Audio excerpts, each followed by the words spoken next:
성경 말씀 봅시다. 빌립보서 2장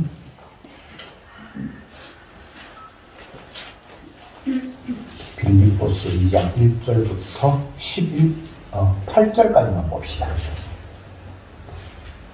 2장 1절 제가 먼저 읽을게요. 그러므로 그리스도 예수 안에서 무슨 권면이나 사랑의 무슨 위로나 성령의 무슨 교제나 긍휼이나 자비가 있거든 마음을 같이하여 같은 사랑을 가지고 뜻을 구하며 한 마음을 품어 아무 일이든지 다툼이나 허용으로 하지 말고 오직 겸손한 마음으로 각각 자기보다 남을 낫게 여기고 각각 자기 일을 바라볼 뿐더러 또한 각각 다른 사람의 일을 바라보고 나의 일을 조심하라. 너희 안에 이 마음을 품으라. 곧 그리스도 예수의 마음이니 그는 누구는 하나님을 통치하시나 하나님과 동등을 찾고도 되지 아니하시고 오히려 자기를 비어 종의 형체를 가져 사람들과 같이 되었고 사람을 만나서 자기를 낮추시고 이때까지 욕심을 주셨으니 또 십자가에 죽으시니라. 아멘. 빌립보서는 바울이 로마에 구속되어 있는 상태 속에서 그 교회 성도들을 향해서 보낸 편지다라고 제가 말씀을 드렸죠. 흔히 옥중서신이다 이렇게 표현을 합니다. 그런데 1장에서 우리가 그동안 살폈듯이 감옥에 있는 사람이 바깥에 있는 사람들에게 기뻐하라, 감사하라 이렇게 말하고 있고 너희들은 내가 감옥에 갇혀 있다고 염려하고 걱정하는 것 같은데 걱정할 일이 없다.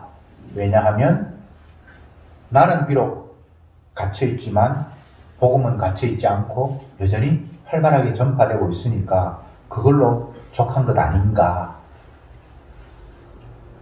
내 인간적인 생각, 내 개인적인 욕심으로는 빨리 죽어서 주님 품에 안기는 것이 좋지만 살아 있어도 너희들에게 복음을 전파할 수 있어서 그것도 유익하다. 사는 것도 죽는 것도 다 주님을 영화롭게 하는 일이라면 어떤 형편에서도 나는 상관이 없다. 이제 이런 이야기를 1장에서 했습니다. 근데 2장에 넘어오면 오늘 읽은 말씀대로 너희 안에 이 마음을 품으라 곧 예수의 마음이니 이렇게 말하고 있습니다. 예수의 마음을 가져라. 1장에서는 내가 그리스도의 심장을 가졌다.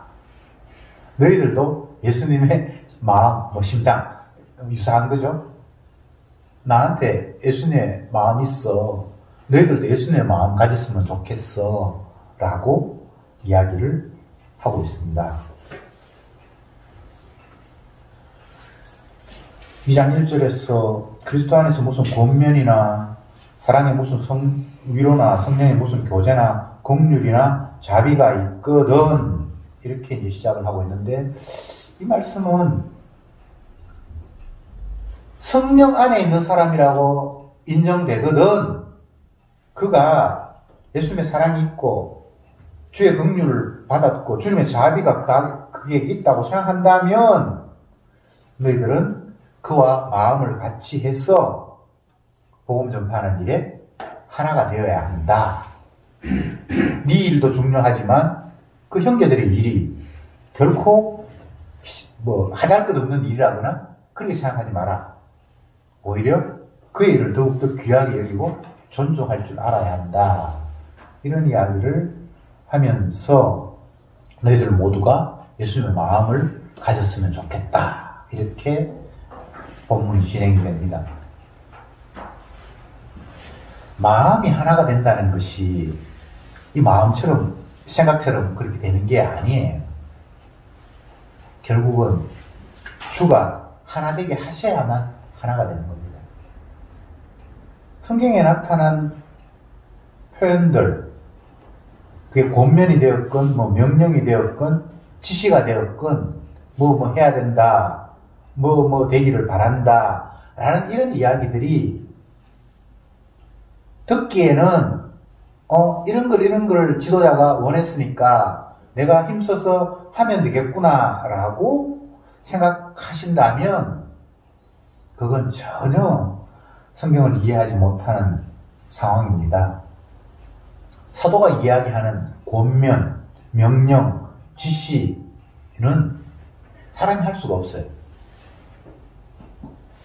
성도가 하나가 되어서 한 마음이 되어서 주님께서 일하시는 그 방향을 향해서 달려가야 된다라고 이야기하는데 한 마음 될 수 있는 재주가 없습니다. 부부가 50년 살아도 한 마음 아니거든요. 자식, 내 몸에서 태어난 자식, 부모하고 생각이 같습니까? 다르죠. 그런데 성도는 부부도 아니고 자식도 아닌데 전혀 남인데 하나가 된다. 한 마음을 가져라. 이게 현실적으로 가능한 일입니까? 말도 안 되는 소리예요. 이 이야기가 평소에 나하고 친하고 또 아니면 뭐 취미가 같다든지 뭐 이렇게 됐을 경우라도 같은 마음을 가지고 하나가 되어라는 말은 성립이 안 됩니다. 그런데 빌립보 교회 성도들이 어떤 형편인지는 모르지만 너희들이 성령 안에 있다면 주님의 사랑을 서로 나누고 주님의 긍휼을 입었다면 한 마음을 가지고 같이 움직여야 된다. 이렇게 바울이 이야기를 하는 거예요. 다시 말씀드리지만 성경에 나타난 권면이나 명령은 사람이 실천할 수 있는 내용이 아닙니다. 안 되는 거예요. 그런데 사람들은 그렇게 생각하지 않죠. 할 수 있다고 생각하죠. 그래서 지키려고 달려들잖아요. 유대인들, 특히 조상 모세가 하나님으로부터 직접 계시를 받았다고 하는 유대인들은 그 말씀 조항 하나하나를 지키기 위해서 무진 노력하고 애를 썼고, 열심히 있는 사람들은 옷 소매나 이런데 성경 구절들을 적어놓고 날마다 그것 실천하려고 안간힘을 서면서 살았어요. 그런 마음 자세가 지킬 수 있다고 생각했기 때문에 그런 행동들을 한 것 아니겠습니까? 그런데 정작 주의 은혜가 임해 성령을 받은 사람들은 하나님의 말씀을 지키는 것이 아니라 그 말씀이 내게 다가왔을 때에 그 말씀과는 완전히 상반된 삶을 살고 있는 내 자신이 노출되고 발견된다. 다른 표현을 하면 내가 그 말씀 앞에 죄인으로 드러난다. 그걸 위해서 하나님이 말씀을 주셨다. 이렇게 이야기를 하고 있는 거예요. 율법 앞에서 의롭다 하심을 얻을 육체는 없다. 단 율법은 죄를 깨닫게 하는 것이다. 이렇게 말씀하고 있습니다. 그러면 그 말씀 그대로 오늘 본문에서 너희들이 성령 안에서 다 형제라고 생각한다면 한 마음을 가지고 다툼이나 뭐 서로 경쟁하지 말고 남을 나보다 낫게 여기고 서로 돌아보아라. 뭐 이렇게 얘기를 했을 때 그래야 되는가 보다. 이렇게 한번 해봐야 되겠네. 내가 볼 때는 저 사람이 나보다 나은 것 같지는 않은데 그래도 나보다 남을 낫게 여기라고 했으니까 그 사람은 높여야 되겠다. 이런 식으로 하나님의 말씀을 실천할 수 있는 게 아니에요. 그러면 이 말씀 보면서 어떻게 되는가? 아무리 봐도 저 사람이 내보다 높은 것 같지는 않고 내보다 더 대단한 것 같지도 않고 내가 더 나은 것 같은데? 그런 생각이 들고 또 더 나아가면 역시 나는 죄인이구나. 하나님이 말씀하신 것과는 정반대로 나는 살아가고 있구나. 이걸 발견할 수밖에 없는 거예요. 너희 안에 이 마음을 품어라. 그리스도 예수의 마음이 예수님의 마음을 가지라는 거예요. 이게 또 가능합니까? 어떻게 예수님의 마음을 가져요? 자기는 예수님 심장을 가졌대. 그것도 좀 이해가 안 되는데 성도들을 향해서도 너희들이 예수 그리스도의 마음을 가져야 된다. 근데 예수님의 마음이 어떤 것인가라고 설명을 하면서 그 펼쳐지는 내용이 더 가관이에요. 예수님, 그분은 하나님의 본체다. 하나님 자신이다라는 거예요. 그런데 그분이 하나님과 같이 된 것이 아니라 오히려 자기를 비우고 종의 형체가 되어 이 땅에서 사람의 모양으로 나타나셨다는 거예요. 그런 마음을 너희들이 가지라는 거예요. 그리고 그걸로 끝나는 것이 아니라 그는 주님 앞에 복종하기 위해서 자기를 낮춰서 십자가에 자기 몸을 내어주고 죽었다. 이걸 본받으라는 거예요. 요 이야기 전체를 예수 그리스도의 마음을 본받으라는 말의 내용을 압축하면 예수님처럼 죽어라, 죽자, 이렇게 요약할 수가 있어요. 우리는 본능적으로 살려고 움직이잖아요. 아직도 오리가 바다나 호수나 이런 데 오리가 있는데 보통 따뜻해지면 이제 추운 나라로 철수하잖아요. 아직은 철수 안 한 게 꽤 있어요. 그걸 자세히 보면 그냥 가만히 있질 않아요. 계속 발을 허우적대면서 움직인단 말이죠. 살아있는 모든 생명체들은 본능적으로 삶을 유지하려고 발부둥을 쳐요. 이건 살아있는 모든 생물체가 다 동일한 거예요. 그 가운데 사람도 살려고 막 발부둥을 쳐요. 오리가 막 물갈퀴로 물을 젓듯이 사람들 모두는 다 살려고 움직여요. 가만히 있는 것 같아도 가만히 있는 게 아니에요. 그렇게 살려고 몸부림치고 있는 인간들을 향해서 바울은 권면하기를 예수님처럼 죽자! 이렇게 이야기를 하고 있는 거예요. 이게 복음이라는, 기쁜 소식이라는 거예요. 이게 기쁜 소식으로 들리면 진짜 행복한 자예요. 근데 기쁘게 들리질 않아요. 이 사람이 지금 무슨 소리를 하는 거냐.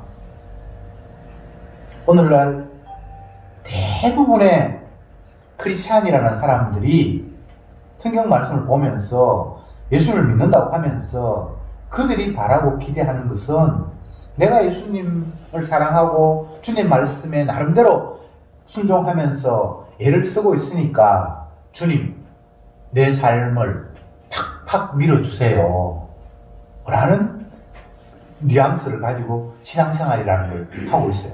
대부분의 사람들이.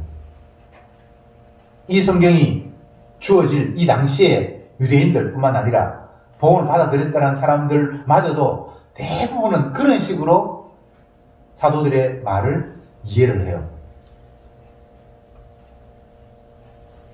그런데 사도는 정작 내가 죽어도 상관없고 살아도 상관없고 뭐 죽는 게 더 좋은데 그것도 내 마음대로 안 되고 그렇지만 너희들도 예수님처럼 죽어야 된다.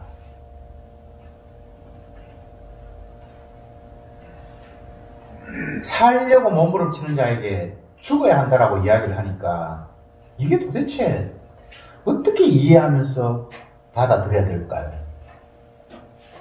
예수님은 하나님이셨어. 하나님이야. 그분의 본체야. 그런데 하나님처럼 자기 자신을 위치시키는 것이 아니라 이 땅에 오셔서 피조물이 되셨어. 자기를 낮추셔서. 그리고 또 아버지의 뜻에 복종하기 위해서 자기가 죽임 당하셨어. 너희들 이 마음 가져야 돼. 이 이야기를 지금 하고 있는 거예요.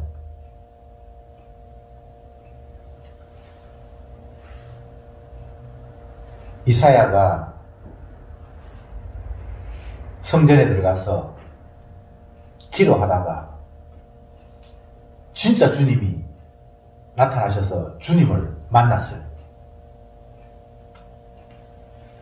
그 전에 주님을 만나기 전에 자기가 찾고 기도했던 주님은 어떤 주님이었던가 하면, 주님, 내가 이렇게 열심히 복음 전했는데 사람들은 이거 받아들이지 않네. 안 받아들이네요. 정말 답답해가 미치겠습니다. 좀 내가 전하는 복음 받아들이게 해주십시오. 이런 마음으로 기도를 했는데 진짜 주님이 나타나시니까 화로다 나여 망하게 되었도다. 이렇게 나와요. 내가 그동안 주님이란다고 설쳤는데 결실도 없고, 정말 주님 나 좀 도와주세요. 이왕 일하는 거 결실이라도 좀 나타나야 내가 힘이 좀 생기지 않겠습니까? 성경 공부 시간에 엘리야처럼. 근데 진짜 주님이 또 나타나니까 그 입을 가릴 수밖에 없고 화로도 나여 망하게 되었도다. 이렇게 이야기를, 고백을 하죠. 그럴 때 주님의 그 숯불이 자기 입을 이렇게 지진다 그러나 뜨거운 게 그런 모습이 나타나고, 그 이후에 주님께서 이런 말씀을 하십니다. 내가 이 백성들에게 누구를 보내야 될지 모르겠다. 누구를 보낼까? 이렇게 주님이 이사야에게 이야기를 했어요. 그러니까 이사야가 대답하는 것이, 내가 여기 있나이다. 주님, 나를 보내십시오. 이렇게 얘기를 했어요. 그럴 때 주님께서 또 하신 말씀이, 이 백성이 내 말을 듣기는 듣지만 깨닫지 못하고 보기는 보지만 알지 못하게 하였다. 뭔가 대화가 좀 안 맞아요. 이 백성을 위해서 내가 누구를 보내면 좋겠냐? 주님, 제가 가겠습니다. 저 보내주세요. 그래, 네가 가서 열심히 복음 전해서 그들을 돌아오게 하라. 뭐 이렇게 되면 이야기가 되는데, 가라고 말씀하시기 이전에 이 백성들은 듣기는 들어도 깨닫지 못하고 보기는 봐도 알지 못한다. 그러면 보내나 마나 아닙니까? 왜 주님은 이런 식으로 말씀하실까? 우리가 성경을 읽으면서 이 생각을 안 하면 안 돼요. 계속 이런 생각을 해야 돼요. 뭔가 이상하다. 주님이 가라고 하시면 뭔가 그걸 통해서 결실을 맺으면 좋겠는데, 결실 맺는다 이렇게 말씀하지 않고 그들이 들어도 알지 못하고 깨닫지 못한다 이렇게 말씀합니다. 이것이 비단 이사야에게만 그렇게 얘기하신 것이 아니고요, 모세에게 율법을 주셔놓고는 지키면 복받고 안 지키면 저주받는다 얘기하고, 맨 끝부분에는 이 백성들이 아무도 못 지켜서 저주받을 것이다 이렇게 얘기가 끝이 나버리거든요. 성경이 다 그런 식이에요. 사도행전에도 마찬가지입니다. 사도 바울이 성령 받아서 땅끝까지 복음을 전파하리라고 해서 열심히 다니잖아요. 그 사도행전의 결론이 뭔지 압니까? 이사야의 그 이야기를 결론을 맺는 거예요. 이 백성이 듣기는 들어도 깨닫지 못하고 보기는 좋아도 알지 못한다고 이사야에게 말씀하셨는데 그 말 딱 맞네 이러고 사도행전이 끝이 나요. 정말이에요. 제가 거짓말 시키는 게 아니에요. 근데 이 성경을 믿는다고요? 뭘 믿지?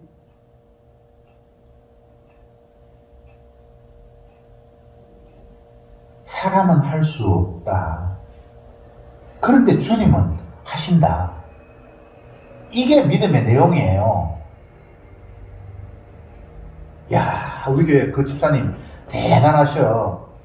그 사람 때문에 우리 교회 전도 많이 됐어. 부흥했어.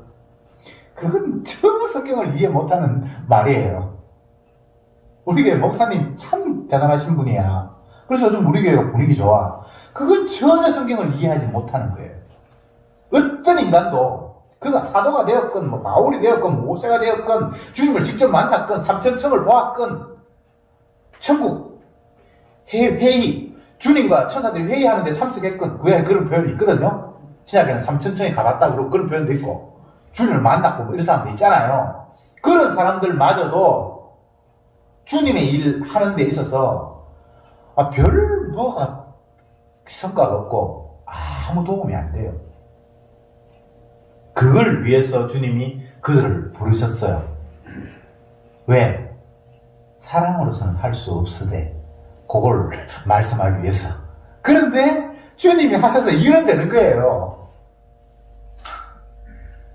사람을 앞에 세워놓고, 자, 더 쉬운 예를 듭시다. 모세를 하나님이 광야에서 그냥 떠돌이 생활하면서 방랑객처럼 도망자잖아요. 도망자.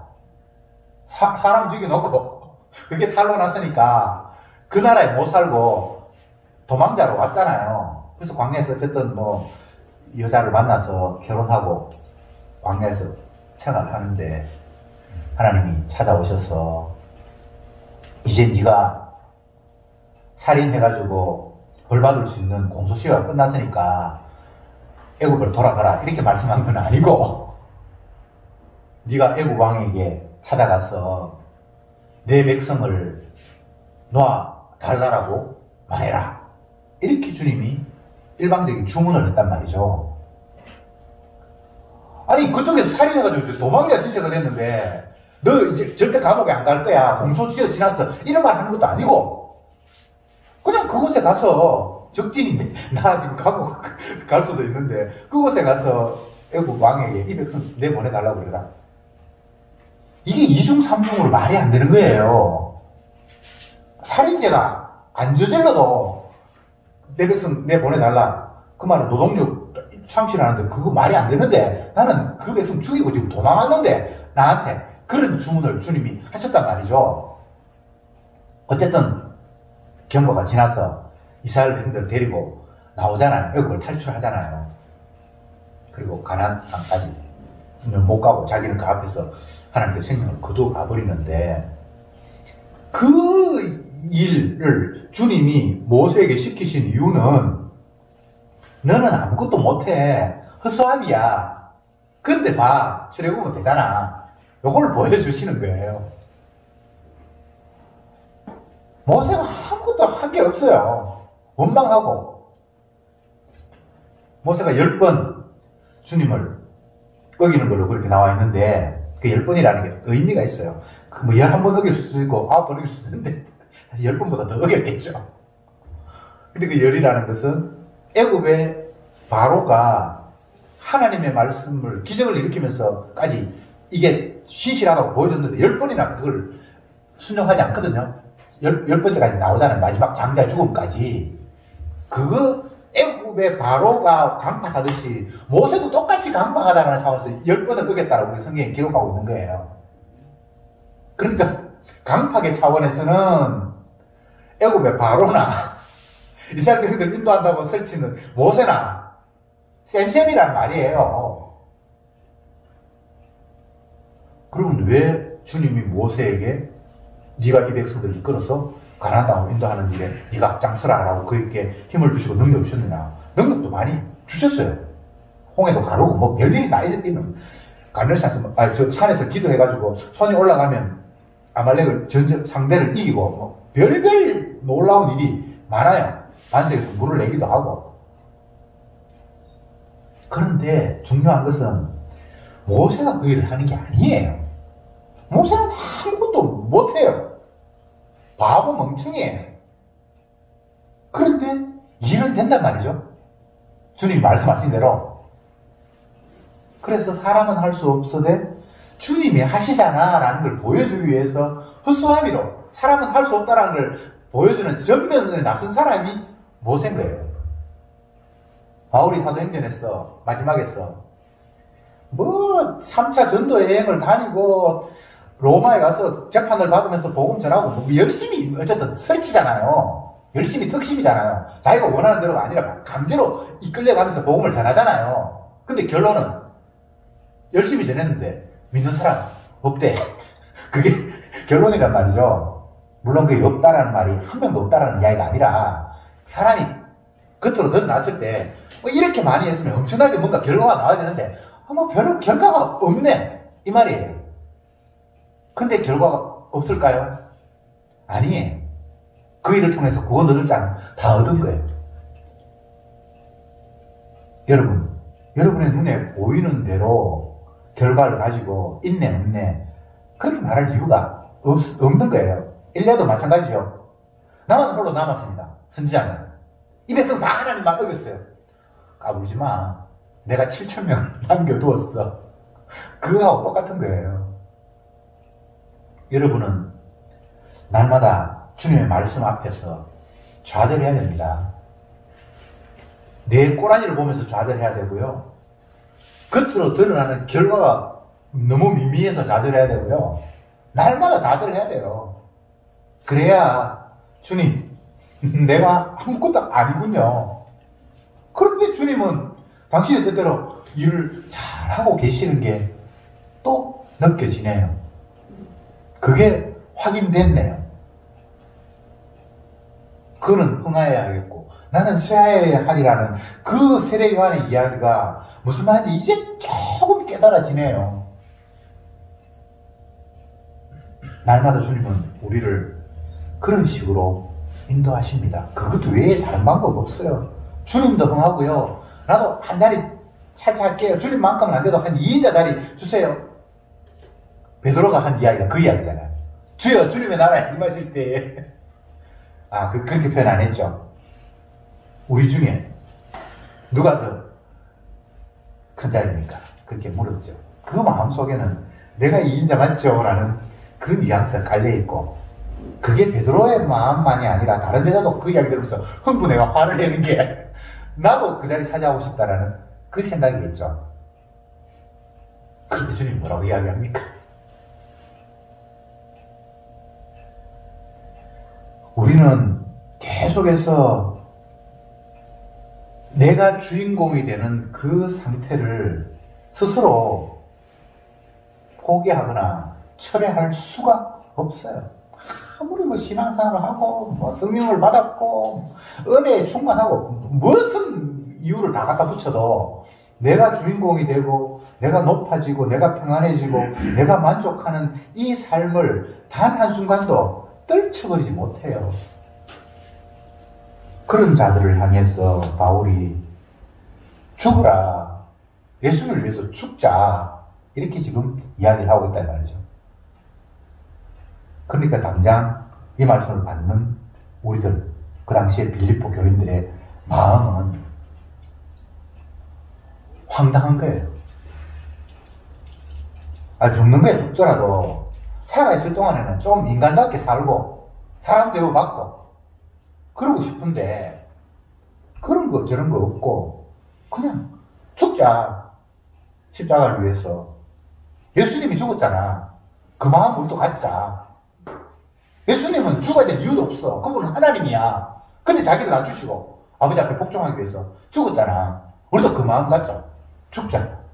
지금 이러고 있다 이 말이죠. 2차 대전 때에 일본이 엄청난 힘을 발휘하고 미국마저 공격을 했잖아요. 그러다가 미국이 초반에는 그 2차 대전에 별로 끼어들지 않으려고 가만히 있었는데 자기 나라 하와이 그 진주만 그게 공격을 받고는 화가 나가지고 그때부터 2차 대전에 가담을 하는데 어마어마한 해군들을 배에 싣고 일본을 향해서 공격을 오는데 일본이 전세가 이제 기울어지니까 가미가제 특공대를 만들었어요.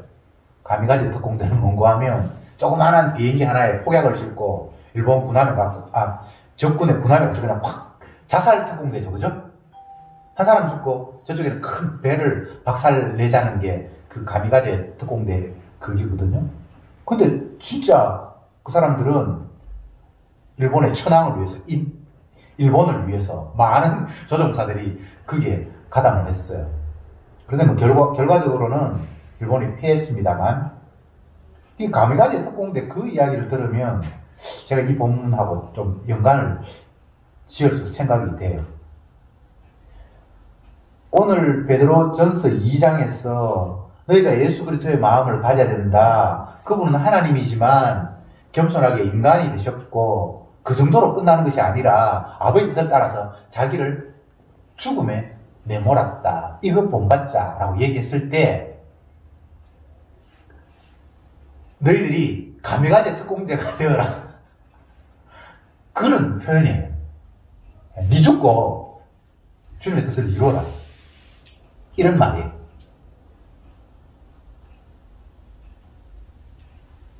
십자가가 무엇입니까? 십자가는 예수님이 죄인의 신분이 되어서 저주받아 죽는 게 십자가잖아요. 제가 지난주 설교에서 이 세상은 십자가의 도미노 현상으로 움직여지는 세상이다. 제가 그렇게 표현을 했죠. 도미노 알죠? 뭐 하나가 탁 넘어지면 그 때문에 탁탁탁 전체가 다 넘어지는. 예수님이 십자가에 죽으셨다는 그 현상이 팍 발생함으로 말미암아 세상이 전부 예수님이 죽은 거에 관해서 지금 다 움직이고 있는 거예요. 그게 성경의 이야기예요. 빌립보 끝부분에 가면 그런 이야기가 또 나와요. 그건 그때 가서 이야기를 하고. 예수님 십자가 죽으셨잖아. 우리도 죽자.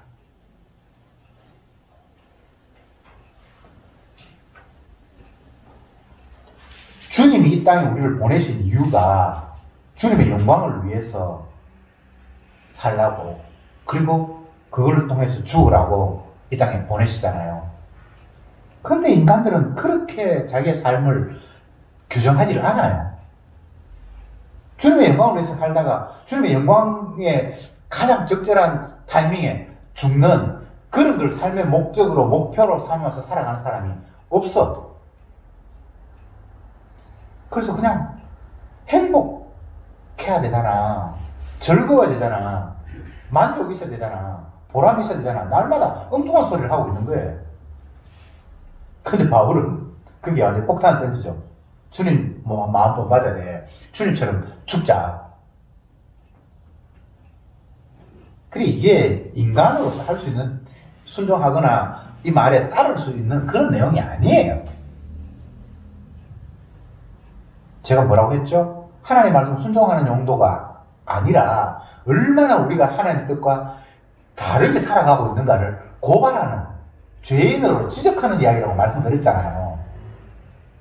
100% 맞는 거죠. 죽자라는 말 앞에 아멘 이런 인간 없어요.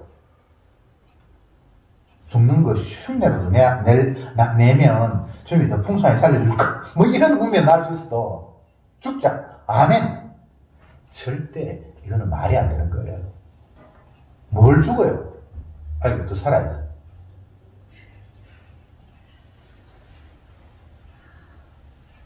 우리는 본능적으로 죽음을 피합니다.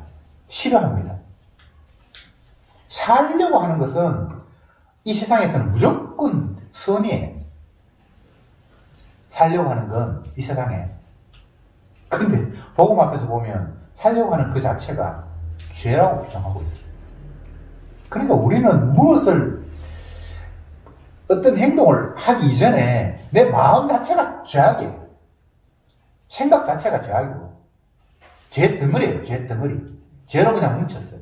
세포 덩어리가 사람이라고 그러는데 성경적으로 보면, 영적으로 보면 그 죄로 뭉친 게 나예요.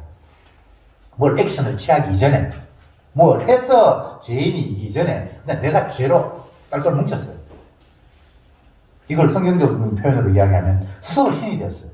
내가 하나님이지 다른 하나님이 필요 없어요. 그러니까 그런 너를 하나님은 죽이신다. 바울이 지금 그 이야기를 하고 있는 거예요. 죽어야만 돼요. 내가 죽어야만 주님의 살아계심이 보이기 때문에. 내가 아무것도 할 수 없다는 사실이 밝혀져야만, 그럼에도 불구하고 주님은 하신 내가 보이는 거예요. 이건 우리에게 하라 말하라는 이야기가 아니라 주님이 이렇게 일하신다고 지금 바울은 외치고 있는 거예요. 여러분, 절대 우리는 예수님의 마음을 못 갖습니다. 예수님처럼 죽을 수도 없어요. 근데 뭐 이런 이야기를 왜 하지? 주님이 이렇게 만드실 거예요. 이렇게 세상은 결론이 날 거예요. 어느 인간도 주님이 이런 식의 방법 말고 다른 식으로 인도하지 않아요. 나는 한평생 열심히 살았는데 결과적으로 보니까 주님이 나를 죽이셨네. 나는 아무것도 이룬 게 없는데 근데 주님은 다 하셨네. 그래서 천국에 부름받아 간 그 성도는 이구동성으로 주님만 찬송할 수밖에 없는 거예요. 내 공로가 하나도 없어요. 천국에는 인간의 공로가 없는 곳이어야 해요. 근데 세상은 온통 인간의 공로로 도배를 했죠. 그러니까 이 세상이 지옥인 거예요. 오로지 예수님의 영광, 공로만 드러나는 곳이 천국이고, 예수님의 영광이 가려지고 인간의 이름이 돋보이는 곳이 세상 지옥이에요. 우리는 어떤 경우에도 주님의 말씀에 순종할 수 없고 죄인 아닌 적이 단 한순간도 없어요. 그럼 어쩌란 말인데? 그럼 우리는 그렇게 살 수밖에 없어요. 그런데 놀라운 사실은 주님이 자기가 하신 말씀을 스스로 다 완성하시고 자기가 원하는 대로 결론을 맺으시는 분이에요. 하나님의 본체시나 자기를 비워 이 땅에 오셨고 또 아버지의 뜻을 따라 자기의 몸을 십자가에 내어주셨어요. 여기에서 모든 것이 다 완성이 되어버렸어요. 십자가의 죽음은 자기 백성의 죄를 담당하신 죽음이잖아요. 그가 채찍에 맞아 우리가 나음을 입었잖아요. 뭘 더 여기에서 바랄 게 있겠습니까? 기도합시다. 주님, 감사합니다. 아무것도 아닌 우리들, 주님을 섬기기 위해 지원받았지만 나만 섬겼던 우리들, 천번만번 심판, 저주가 합당한 저들을 주님이 대신해서 저주받으심으로 우리를 죄에서 용서하신 그 주님의 완성하신 복음, 이것 외에 우리가 기대할 것이 무엇이 있겠습니까? 주여, 이 주님의 십자가의 사랑과 복음, 이것만 우리들이 간직하면서 주님을 노래하는 저들이 되게 해주옵소서. 예수님의 이름으로 기도드립니다. 아멘.